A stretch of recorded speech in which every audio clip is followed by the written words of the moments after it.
we will, and it will be available on demand. Excuse me. I want to start by just telling you guys a little bit about myself. My name is Brianna Brazel. I am a licensed professional counselor in the state of Texas and in New Jersey, but mostly I perform work in Texas. I have about 5 years of private practice experience, but for the last two, I've worked in hospitals. Um, I've worked in, I'm sorry, I worked in hospitals. I've worked in school settings. My background is always been in psychology. However, I also have a lot of experience in education because after undergraduate, I went and taught for 7 years, and then went to graduate school and then found my way into counseling. So I have a lot of experience in education. And worked in psychological hospitals, and currently I outside of Therapist Share Space, which I'm the owner and CEO of.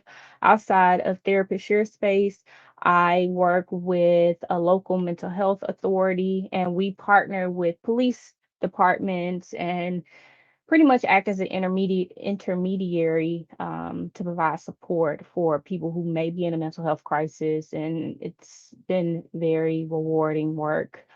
And anyway, what I'm here to talk to you guys about today is I want to just expand a little bit on our last session with Dr. Shapiro and kind of just do some actionable steps. Like while before as you walk away from here, I want you to start shifting your mind. Like, how can I be an entrepreneur in therapy outside of just offering private practice, or coaching, um, or even talking at different events. Like in 2022, we have the ability to really go beyond and outside the box of what we are known to do for therapy. And that's kind of my goal and my newfound mission and my newfound passion over the last 2 years is one, number one is to service the community and service society at a level that is relatable and accessible to them. And we already kind of have parameters when we are only licensed for certain states. And thankfully, they have this compact now where these states are agreeing to do where if you're licensed in one state, that's a part of the compact, then you're able to practice with limitations in the other states as well. So that's a great thing. However, we still have a ways to go. And if you're in certain states, probably like Texas, they won't join the compact until later in life. So how can we effectively um, do the work that we do that we are passionate about, because you have to be passionate to be in this field because it's so heavy at times, especially as of late. So my goal is to help therapists really expand their idea and expand on the experience that they have to one, supplement their income as well as increase their reach. I think that we are in a pivotal time where mental health it's more talked about, is not as taboo, but there's still so much. I feel like it is a pivotal time because there's miscommunication out there. Like we have a lot of people who are leaders, quote unquote, that are helping to open the door. But my fear is that they're giving wrong information, or people they're leaving stuff a little bit too open for interpretation, which could have potentially have a harmful impact. And then we have other platforms out there where anybody can share a resource without having significant background or experience to be able to really provide this resource for somebody, and then we have people who they like the look, they like the feel of it, so they're downloading it, they're buying it, and it could be potentially harmful. So I was so at the beginning of the pandemic, I was kind of in this state of, oh, I just want to help so many people and feeling like I have limitation on that. So I started creating products and resources for individuals. And that kind of spiraled into where Therapist Share Space is today. The point of Therapist Share Space is for it to be a platform that somebody knows that they can come to and get vetted resources from therapists, from validated therapists. Like, as you if you sign up for the site, there's a verification process. We only allow um, contributors to be actively practicing therapists, and active just looks like you have a good standing, um, good standing, you are in good standing with your licensing board. So we do look up your license information and make sure that you are active on the licensing board and that you are within good standing. Now, we want to help get your stuff out there. All of our purpose is just to amplify your voice, give you a stage, and do all that legwork for you. The fact of the matter is, I think the last time I checked, there are 1.2 million licensed therapists in the United States. So you can imagine how many websites there are out there. And many of us we are business owners by default because we're in private practice, but many of us are not really trained at how to effectively promote your business, how to effectively just reach the potential that you could reach, because we don't get that in school, which that I have a little qualm with. I feel like that we should have like a entrepreneurial or marketing course in our graduate program. I think that that's something that they need to start thinking about, but that's besides the point. The point is that many of us have experiences and expertise in areas that is worth sharing, and we probably already share it with people. You more than likely are sharing it with your clients, and probably with your colleagues because they're consulting with you. And I feel like I want to know what you're sharing too. I have clients that could use your resource, or maybe you have a perspective about a particular concern that I didn't even think about before. And we're actively looking for resources to support our clients. And oftentimes we find resources and we're like, I kind of, for the most part, this fits, but I need to do some alterations. So, kind of speaking about what Dr. Shapiro said, he's not about creating new wheels. He's about, there's a wheel there already, and he's going to add his own rim to it. He's going to shine it up real nice. And then it becomes his wheel. So that is what this whole idea is about. So let's just jump into it real quick. I want you guys to think about, there are a couple of questions. Schools trains us to be employees. Well, what school? Yes, yes. You know what? I read that wrong, but you are absolutely correct. Schools train us to work for other people, and they really only tell us about private practice. Um, it took me, let me see, I want to say maybe year three post post graduation from my graduate program, that I realized there were other things that I can do outside of private practice, because really didn't like working. I didn't like working for someone else's private practice. I'll say that. So I worked with two different private practices, and one I liked more than the other, but neither one of them they wouldn't my judge. They were theirs because it was their niche. It was their interest. And I was exploring, and I realized, there wasn't for me. And especially like someone like me who is a creative at heart, like I need to be in spaces where I can be creative. So I do a lot of art therapy and um theater-based therapy, or not necessarily psychodrama, but it can kind of be related. But yeah, but you are absolutely correct. And that kind of sets us up for failure. It really does. Like I feel like we by default do not live up to our potential. However, all of us have potential, and my goal is for every therapist that I interact with, every mental health professional that I interact with, that they are able to maximize their potential. And for me, I think a starting point is just to start with some self inventory. Like, let's take a moment and think about what our skills are. What do we naturally gravitate toward? What are your areas of interest that have led to extended learnings? Like, for example, um, I've been trained in brain spotting, and something that I've been working on is how to expand brain spotting to not just the individual, but to how to make it work in groups. So that's something that I've been researching and playing around with and trying to build a curriculum around.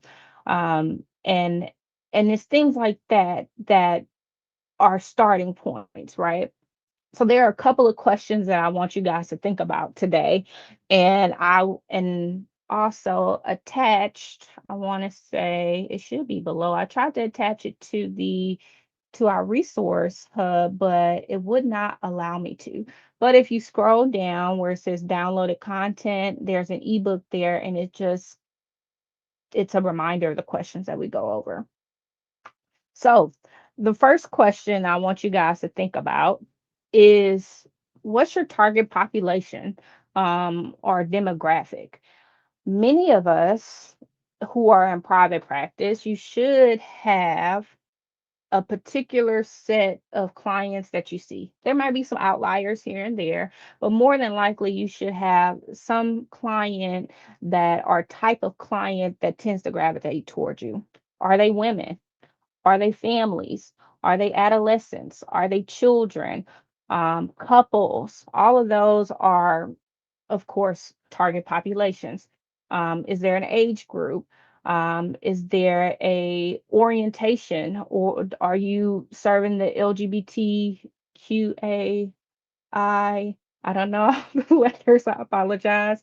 Are you serving that community? Are you serving minorities? Are you serving indigenous populations? All of those are things that I want you to think about, and take a moment. And if you don't have pen and paper, or if you have like a little note tab on your computer, go ahead and open it up. And I want you to kind of write these things down, because I'm going to give you the framework of how you can start creating a resource today that can be sold, that can supplement your income. So again, what is your target population? And if you don't have a target population, which means that you have not intentionally set out to have a target, think about the clients that you serve right now and see if you can identify a trend, in the type of client that you tend to see.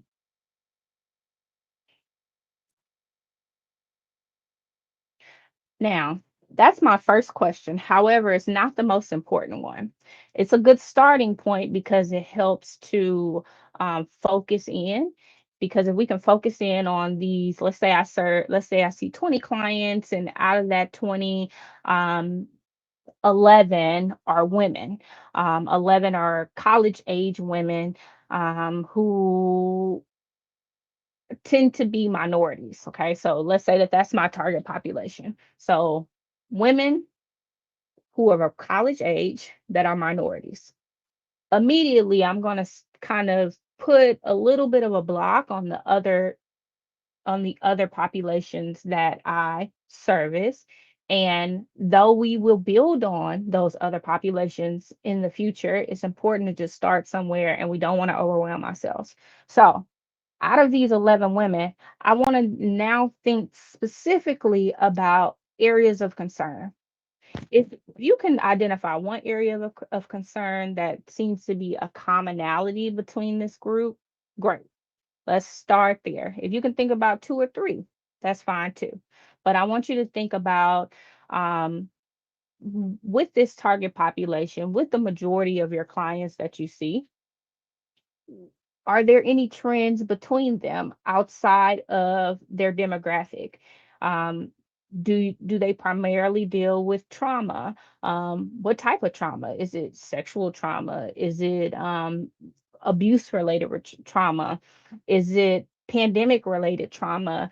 Um, Outside of trauma, is it abuse in general? Are they survivors of abuse? What type of abuse are they survivors of? Do they deal with anxiety? Is that their overarching issue? Is that their umbrella issue? Is it anxiety?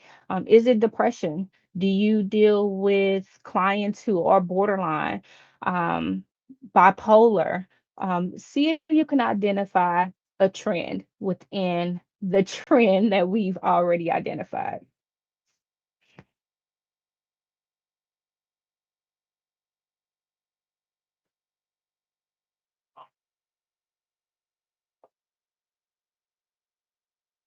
So at this point, we should have figured out our target population.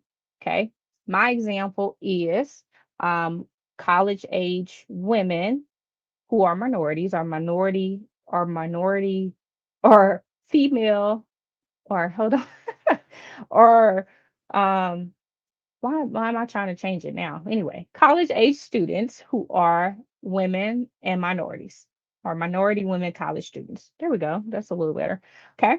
And I'm going to say that their primary area of concern is anxiety and stress related to um relate to college, just overall college stress, okay? And different things that happen with that. But mostly they came to me because they have anxiety that has come out of that stress, or stress was the first part, and then it's advanced a bit to anxiety that they're having difficulty controlling. Okay. Oh my goodness, almost much here. Um, okay, real life bloopers. I apologize. The next thing I want you guys to think about is, what are your go-tos?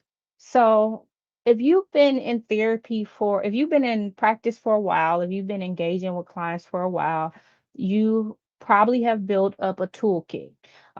This toolkit may be real, where like I have a file or I have a closet of stuff or wherever the case is. Um, or it could be just like I filed it away in my mind and I have some go-to things that I tend to go for when I am encountering certain things. Now, I want you guys to kind of be careful with this too, though, because we always want to be individualized in treatment, right? Um, However, that doesn't mean that we can't rely on our fail safes. Like we know that this is going to work. We've tried it before with a similar individual with similar concerns, and I already know like typically this works, or if not, it's a good starting point for me. So I want you to think about those things. And these can be homework activities, they can be actual activities that you do in session, or that is a homework that you assign for them to do outside of session. They can be go-to questions that help the client kind of go a little deeper into what they're bringing into the session that day.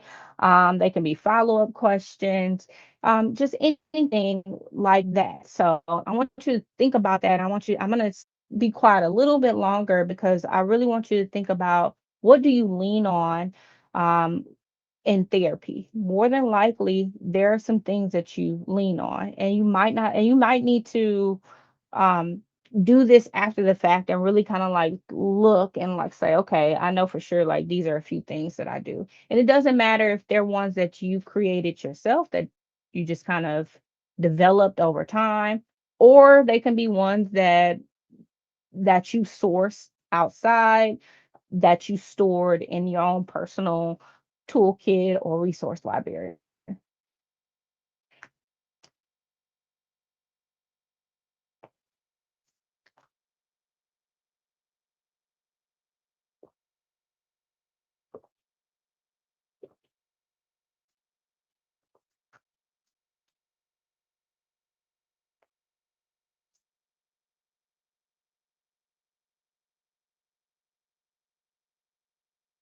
If you have questions or thoughts along the way, please feel free to use the chat and the Q&A over on the side.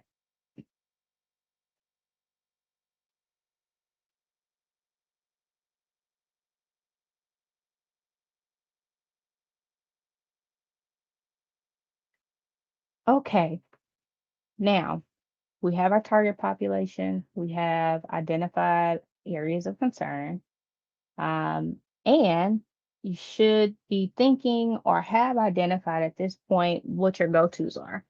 So for me, when it comes to anxieties, I tend to really rely on identifying your triggers, grounding, and coping.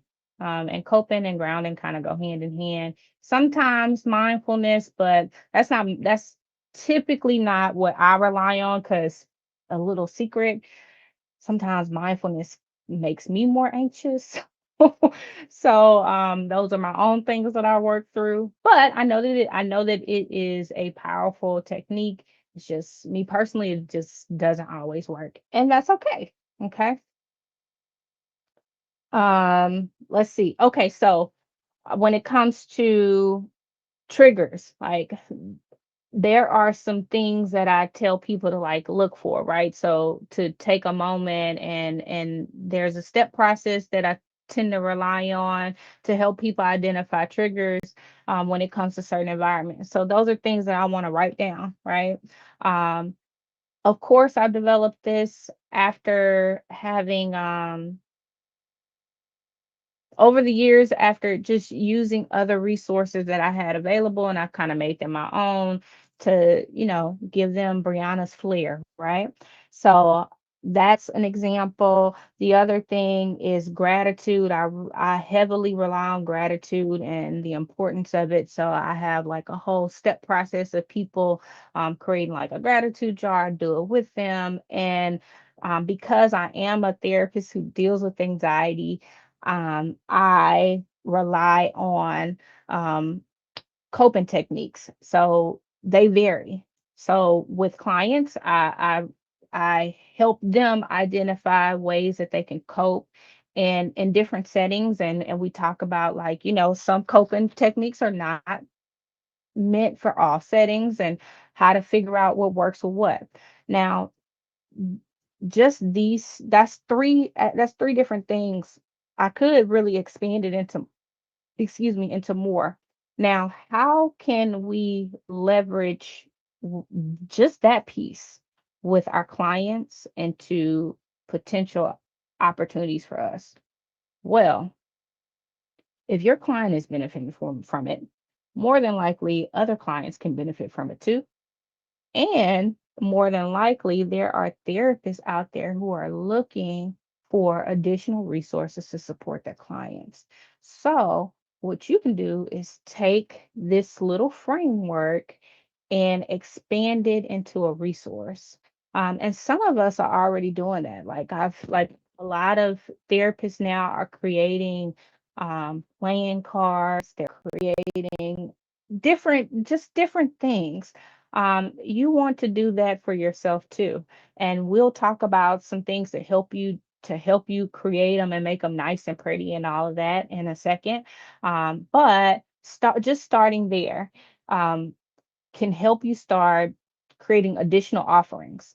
Now, earlier I mentioned there are over 1.2 million therapists in the United States, and um, there is probably a website for all of them, and all of them probably have, maybe not all of them, but the majority of them probably have Instagrams and TikTok and all of that. So The issue is once we create these resources, how can I get it out there? Like, I'm not experienced in marketing. I don't know about SEO. I don't know how to effectively set up SEO on my website where they can find me on the first page of Google when they type in a keyword. Like, and you shouldn't have to worry about that because we're here to serve, right? However, what Therapist Share Space is here for, what I'm here for is to support you and help you get those offerings out there. Because I want to have access. I want to be able to easily find this material and because I know that you're an active therapist, an actively practicing therapist. My level of trust and what is shared is a little bit higher. So this is why Therapist Share Space exists. Okay. Um, there is one other point I want you guys to think about is what are your personal go-tos? So I kind of mentioned that and the go-tos that I use with clients in the past, but my personal go-tos, like what keeps you sane?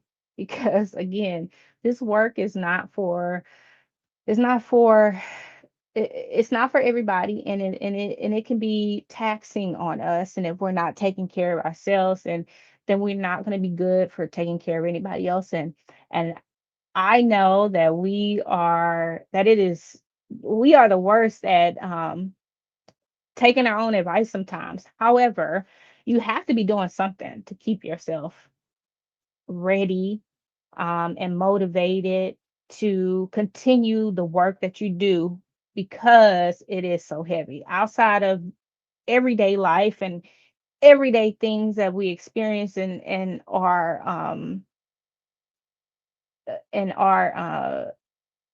my mind went blank, but everyday things that we go through, then we are taxed by choice to carry the weight of other people or be a holding space, be a container for the issues of others. And though it's a beautiful thing, though it is very much needed, it can be a lot. So we should be doing things to help us just get through our own day, to get through the work that we do, and to do it in a positive way. I want you to take inventory of that too. Like, really think about what are you doing for yourself? And if you're not doing it enough, then, or if it's difficult for you to identify that, then please take some time to do that for yourself. Okay. Um, I'll speak about me personally. In doing my own self inventory, I realized that, what I was doing, which I thought that what was sufficient enough for me was one of my things is touch. Like I always have things in my hand. It helps calm me constantly. Like I'm always just feeling and touching things and this is a bad habit of mine but it relaxes me but chewing on things so I try to keep gum in my mouth but that's not appropriate for therapy but anyway um it had gotten to the point where me holding things which normally for years was able to help me um remain calm and grounded it wasn't working anymore. The other thing was music, but that wasn't working anymore. So I decided to take a break. And I needed that for myself, and that's okay. Because I knew that I wasn't being I wasn't in a space where I could provide the support that needed to be provided for the clients that I was seeing. So anyway, with that being said, you know, the things that you are able to identify, those are things that therapists like myself who may be struggling a little bit with their own um, you know, maintaining their own self and their own stuff that they can learn from too. So we're looking for resources ourselves. So not only are we looking for resources for clients, but we're looking for resources for ourselves, and not just for the maintenance, but also just extended learning and education. So if you have written books or thought about writing a book about certain things, I encourage you to do that as well. I'm going to pause because I feel like I've downloaded you with a lot of information. And if you have questions, please I'm going to give you a minute or so to pop it in the chat, or you can come off mute, whatever you're most comfortable with. And I would love to answer any thoughts or questions that you have before I share with you guys a couple of resources. I wrote a handbook. I've been terrible at marketing it though. Well, hopefully I can help you do that. That's my goal is to help supplement um, income for therapists, as well as amplify your voices. Like, we have so much experience between the million people across the world, or not the world, but the United States. Um, and we just don't know how to get it. Like, and they're like, I used to have like, I don't know if anybody else is like this, but I am like a tab junkie. Like, I would have like 50 tabs open on one Chrome. On one Chrome, what do you call it? One Chrome, um, I can't think about it, but one Chrome thing. Um, and and and they each were different resources, like my go-to websites and all of that. And that get overwhelming. So many tabs open. Yes, yes, yes. I and currently I have, and now I've discovered this new thing where I can open up different desktops within my one user desktop, and I can name it different things. So I have like 5 desktops open now, and each desktop has like 20 tabs in it. But anyway, I called myself trying to get organized with my tabs, and it wasn't working. But anyway, I still deal with a lot of tabs. But I use that example because why isn't there just one place for me to go to, and I can find everything that I want to find. So that was the point. I can't learn that skill. It'll be all over for me. I feel stuck. I know there's more endless opportunities. I'm struggling trying to get unstuck. I hear you. I really do. We can connect offline, and we can that's also something that I've been doing lately, is helping people like identify and what opportunities are out there. And if you've identified them and are overwhelmed by the opportunities, which ones can you focus on? Like, where can you hone your focus and really thrive in that area, and then maybe venture out into other areas. Okay. So let me go ahead. I'll drop my email in the chat, and feel free to email me, and we can talk. We can schedule some time to engage with each other and see how, I can help you, at least just focus in on one or two things that are interest of you and how to expand on that. Okay. It's almost 12 o'clock, and I want to honor your time. A couple of resources that I want to give you guys, and these are like my golden resources. Some of them you probably heard of, and if you haven't heard of them, then get to open your ears. One of them is Canva, canva.com. They have a free version, which the free version is great. However, I highly encourage you to invest $12 a month and get you the premium version of Canva. Yes, Canva is bae. It is awesome. For multiple reasons. One, because they already have pre-designed templates. So let's say that more than likely you can find a journal on Canva, and all you have to do is customize it. The layout's already done. The first journal that I created, which I wish I had right next to me, because I actually ended up getting it actually published, like hard copies, because I was using it for a kit that I created. But basically I just went on Canva, I typed in journals, and boom, found a journal. and you don't have to purchase it. Like, I wouldn't encourage you to purchase templates. And because the people on Etsy I do have as an example, as it is one of my places that I go to kind of just get ideas. Like I might already have a topic, but don't have an idea of how to set it up. I wouldn't encourage you to purchase it because the people on Etsy are using Canva, okay? And if it's cheap, go ahead. Um, But the thing about Canva too is everything is saved into their library. You just have to like figure out how to navigate it. And I've been thinking about doing like a therapist tutorial on how to unlock everything that's Canva, but I don't know yet. I might do it, I might not, I don't know. But but you can find it on Canva. Trust me. Trust me. Trust me. Okay. um but yeah, I just did that and made it my own and boom, I started selling a $15 journal that literally took me maybe 45 minutes to create. I just sat down one day and was like, I'm just gonna do it. I'm just gonna do it. Okay. And so that's it. And then that became a new stream of income. And that really just kind of opened my eyes and my world to, oh shoot, I've been sleeping on this a little bit. And I started posting on Etsy.